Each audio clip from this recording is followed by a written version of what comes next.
नमस्कार, भारतीस मराठी तडकामध्ये आपले खूप खूप मनापासून स्वागत आहे। आज आपण बनवतोय काजू मसाला। अगदी हॉटेल सारखाच घरच्या उपलब्ध साहित्यामध्ये आपण हा काजू मसाला बनवणार आहोत। गॅसवरती मी कढई ठेवलेली आहे आणि 1 ते 1.5 चमचा मी तेल टाकून घेतलेलं आहे। आता मी 1 वाटीभर काजू घेतलाय। जवळजवळ 100 ग्रॅम काजू आहे ते आपल्याला छान असे गुलाबी रंगावर परतून घ्यायचे आहेत हे काजू। छान आपला असा हा काजू छान असा सोनेरी रंगावर परतून झालेला आहे। आता आपण काजू काढून घेऊया।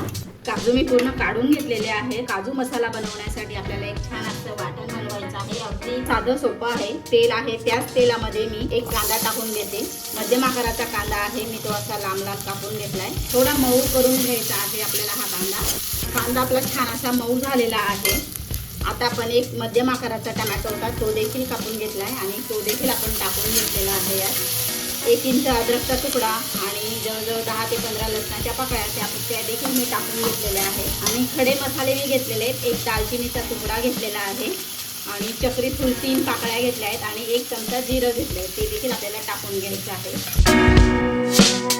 आणि मी जवळजवळ 7 ते 8 काजू होते, ते तुकडे करून घेतलेले, ते मी जवळजवळ 1 ते 1.5 तासापासून पाण्यात भिजवून ठेवलेले होते, ते टाकून घ्यायचे आहे। आपला टोमॅटो छान असा मऊ व्हायला पाहिजे म्हणून थोडं पाणी घालूया। छान असा मऊ झालेला आहे टोमॅटो। आता आपण गॅस बंद करूया, मिश्रण थोडं गार करून घेऊया आणि मिक्सरच्या भांड्यात टाकून छान असं बारीक प्युरी बनवून घेऊया। आता हे मिश्रण मी छान असं गार करून घेते। मी आता हे मिक्सरच्या भांड्यात टाकून घेतलेलं आहे आणि थोडंसं पाणी घालते आणि आता छान असं हे छान अशी प्युरी करू वाटून घेते। आता आपलं छान असं वाटण वाटून घेतलेलं आहे। आता आपण मी तीच कढई ठेवलेली, त्या कढईमध्ये मी जवळजवळ 2 चमचे भरून तेल घातलेलं आहे। अर्धा चमचा जिरं घालायचं आहे आणि 2 तमालपत्र टाकलेली आहे। आता आपल्याला यात हे आपण जे मिक्सरमध्ये फिरवून घेतलंय ते वाटण टाकून घ्यायचं आहे। वाटण छान असं परतून घ्यायचं आहे आपल्याला। कांदा टोमॅटोचा जो कच्चापणा आहे तो आपल्याला कमी करायचा आहे। छान असं परतत राहायचं आहे। आता आपला हा मसाला बघून घेऊ। छान असा परतून झालेला आहे, बराच वेळ झालेला आहे, जवळजवळ 3 ते 4 मिनिटं मी असं छान असा परतत आहे। आता आपण मसाले घालून घेऊया। तिखट मसाले आपल्याला घालायचे आहे। थोडीशी हळद घालूया, अर्धा चमचा। मोठ्या चमच्याने आता मी 1 चमचा भरून लाल मिरची पावडर टाकून घेतलेली आहे। अर्धा चमचा गरम मसाला टाकलाय, धना पावडर 1 चमचा टाकून घेतले। छान असं मिक्स करून घेऊया।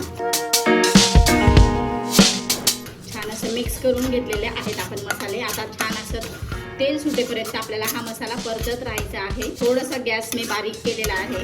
आता आपल्याला यात टाकून घ्यायची आहे कसुरी मेथी। कसुरी मेथी छान अशी चुरून घ्यायची आहे।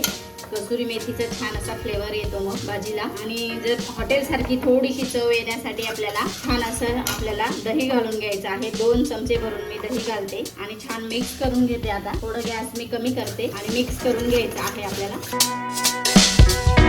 2 मिनिटासाठी झाकण ठेवून घेऊ आपण। 2 मिनिटं आपण झाकण ठेवून घेतलेलं होतं।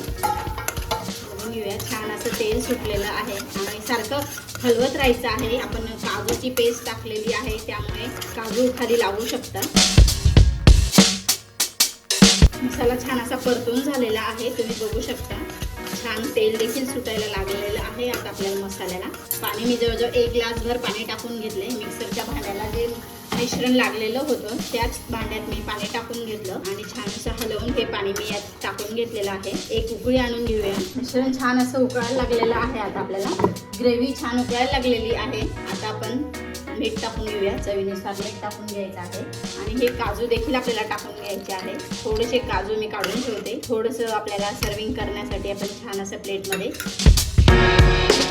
वरून आपल्याला छान असं 1 चमचा भरून साजूक तूप टाकून घ्यायचं आहे। ग्रेव्ही छान अशी उकळायला लागलेली आहे। आता आपण गॅस थोडा बारीक करून घेऊ आणि आता थोडंसं अर्धवट झाकण ठेवून छान असं 5 ते 6 मिनिटं छान अशी ही वाफवून घेऊ। अर्धवट झाकण ठेवून आपण छान असं 5 ते 6 मिनिटं छान असं तेल सुटेपर्यंत आपल्याला छान अशी शिजवून घ्यायची आहे। कोथिंबीर टाकून घेऊया आणि गॅस बंद करून घेऊया। आता मी तुम्हाला सर्विंग प्लेटमध्ये काढून दाखवते।